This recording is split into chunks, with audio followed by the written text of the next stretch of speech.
बिस्मिल्लाहिर्रहमानिर्रहीम। मैं हूँ खलील अहमद। नादरीन, आज हम बात करेंगे इमरान खान की लाइफ और उसके मुस्तकबिल के बारे में। 2018 में इमरान खान की क्या पोजीशन थी और अभी 2023 में इमरान खान के साथ क्या होने जा रहा है।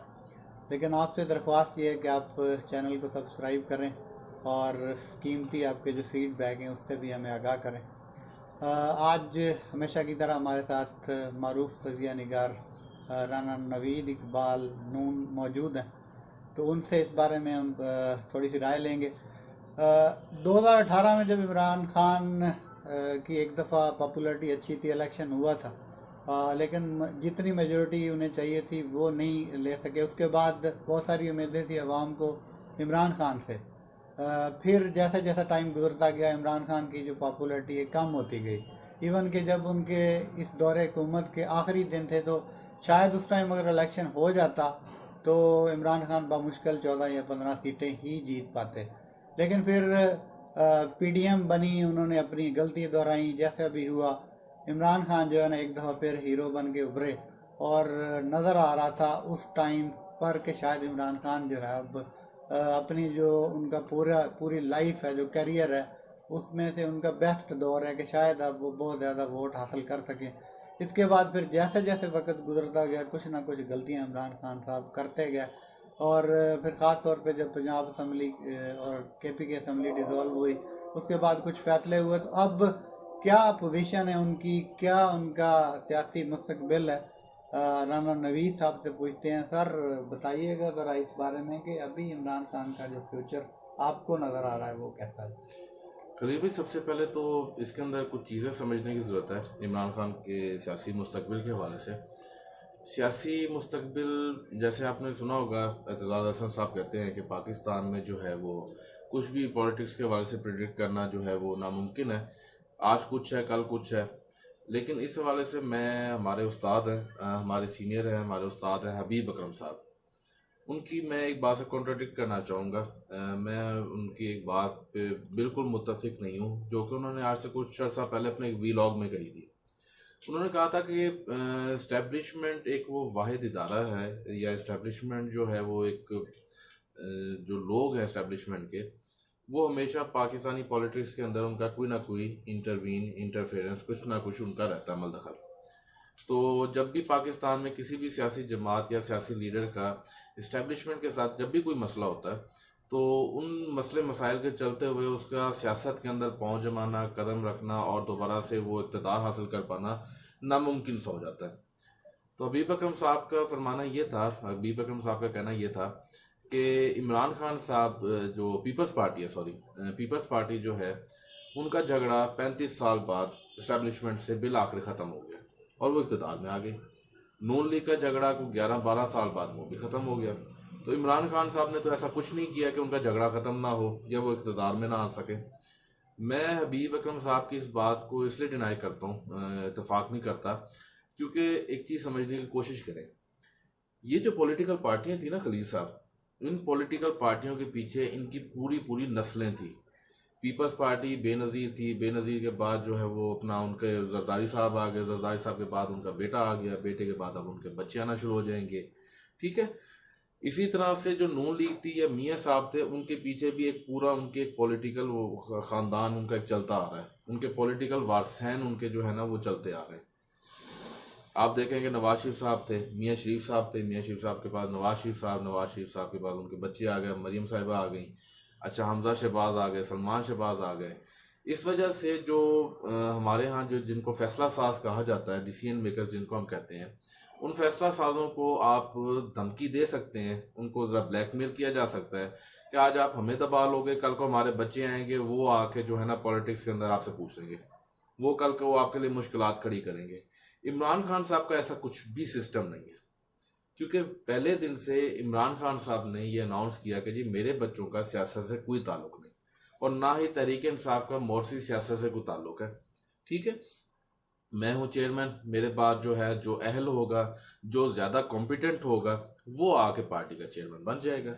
इवन कि आपने खुद भी देखा होगा कि पाकिस्तान में उनकी जो प्रॉपर्टीज़ हैं, स्पेशली बनी गाला वगैरह, उन्होंने वो प्रॉपर्टीज़ भी डोनेट कर चुके हैं।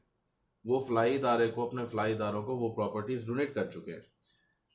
अब जो फैसला साज है उनको पता है कि इमरान खान साहब के साथ जो कुछ मर्जी किया जाए, इनके पीछे इनके बच्चे आके स्टैंड करने वाले नहीं हैं।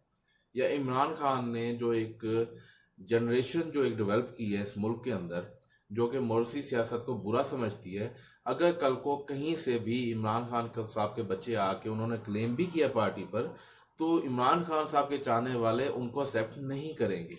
इस वजह से फैसला साजों को किसी किस्म का कोई डर खौफ है नहीं कि इमरान खान साहब रहें ना रहें। अब ऑब्वियसली आपको पता है वो एजेड है, तो एजेड जो है वो वैसे भी थोड़ा सा उनका हिसाब किताब होता है कि यार 100 बीमारियाँ, 100 तकलीफ़ें, 100 चीज़ें होती हैं।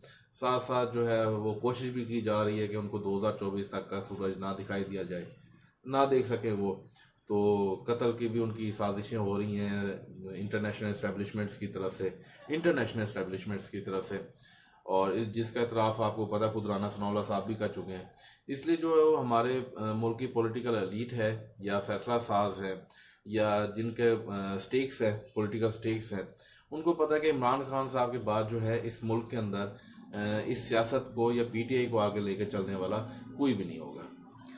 राम साहब, आपने एक बात की कि जो भी काम होते हैं सीधे लफ्ज़ों में कि वो इस्टेब्लिशमेंट ही करती है, जी यानी कि पीपल पार्टी की लड़ाई ख़त्म हुई, इक़्तिदार में आ गई, नून लीग की ख़त्म हुई, वो इक़्तिदार में आ गई, ऑब्वियसली। तो ये तो सारा खैर चेंज ही हो जाता सिनेरियो कि इस्टेब्लिशमेंट जिसको चाहेगी उसको जी। लेके आएगी।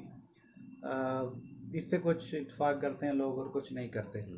लेकिन वो एक और बात की कि जैसे उन्होंने बनी गाला में अपनी जो जायदाद थी सारी वो वक़्फ़ कर दी। जी अब कुछ लोग जो हैं वो इनको फितना समझते हैं और कुछ लोग इनको मसीहा समझते हैं। ठीक है। तो इस फितना और मसीहा में कितना फ़र्क है? क्या समझते हैं कि आइंदा आने वाले इलेक्शन में ये मसीहा 2/3 से जीतेगा या फिर फितना 1/3 भी नहीं ले पाएगा?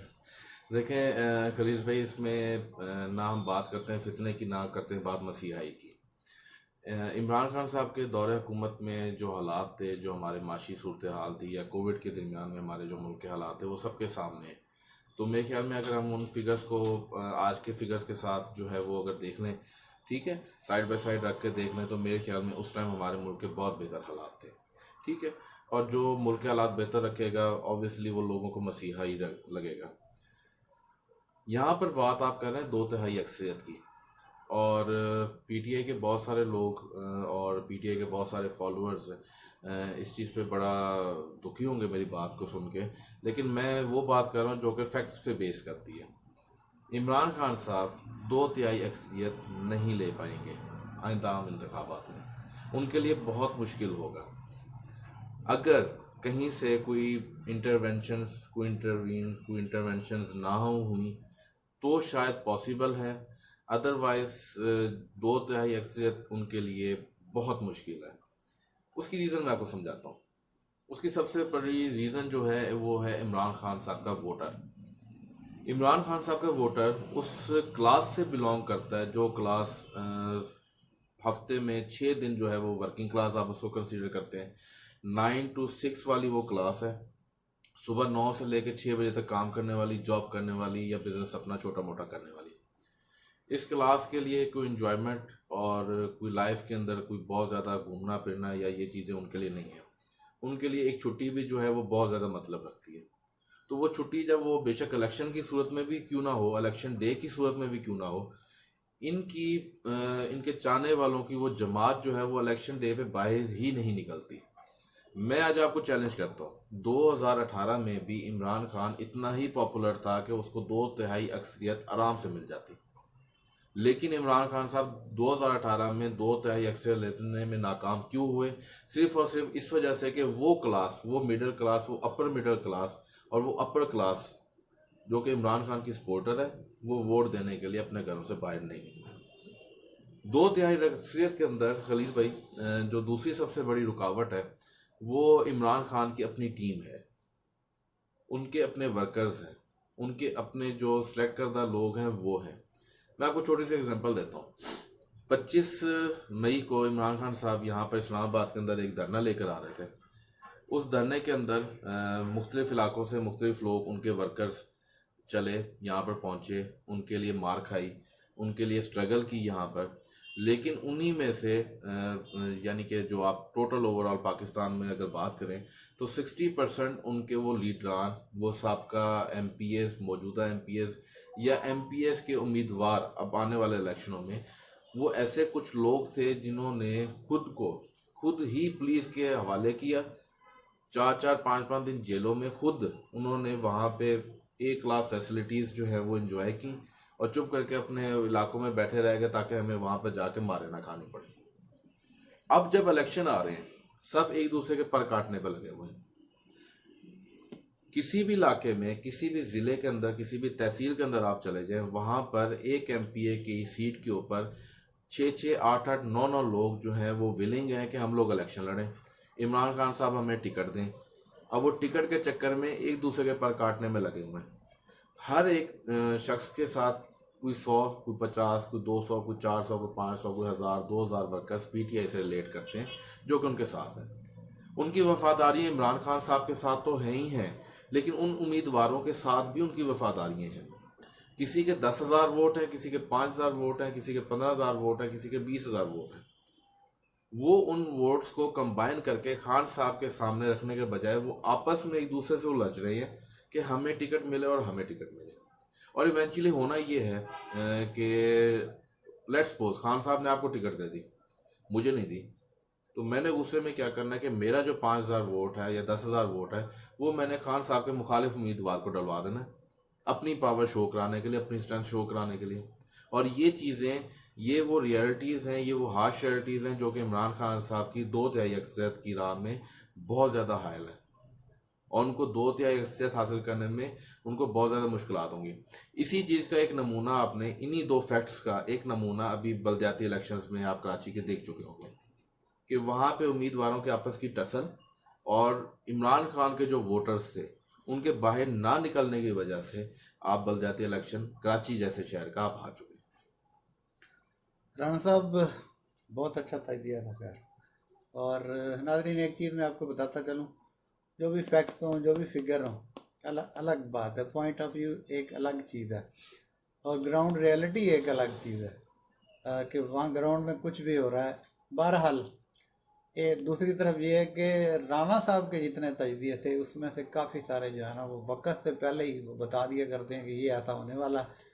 और अगर उनकी बात को लिया जाए तो फिर पीपल पार्टी के PTI के लिए तकलीफ से बात होगी। लेकिन जहाँ तक मुझे भी नज़र आ रहा है वो यही चीज़ है कि बरसाती मेंढक भी काफ़ी सारे बाहर आ रहे हैं और उसके बाद फिर है ऐसे ही कि एक तहसील में 20-20 बंदे हैं, 10-10 बंदे हैं, तो उनमें से अगर 2 PTI के साथ चलेंगे तो बाकी 18 मुखालफत भी करेंगे कि इनका अपना जो पहले सेटअप बनाया हुआ उसमें ही थोड़ी ख़राबी नज़र आ रही है।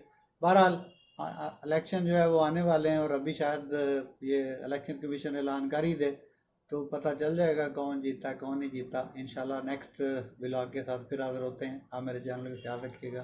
पाकिस्तान जिंदाबाद।